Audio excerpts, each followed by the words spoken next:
Sa panahon ngayon, kung kailan unti-unting nabubuhay muli ang mga alamat ng nakaraan tulad ng dire wolf, isang nilalang mula sa Australia ang muling pinag-uusapan, ang Tasmanian tiger. Ang Tasmanian tiger or thylacine ay hindi tunay na tigre.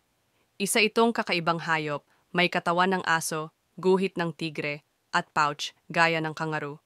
Dati itong malaganap sa Tasmania, pero dahil sa matinding pangangaso at pagkasira ng tirahan, idineklarang extinct noong 36.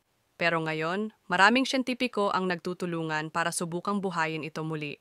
Sa pamamagitan ng DNA na nakuha mula sa mga napreserbang specimen at advanced na gene editing, unti-unti nilang binubuo ang blueprint ng thylacine.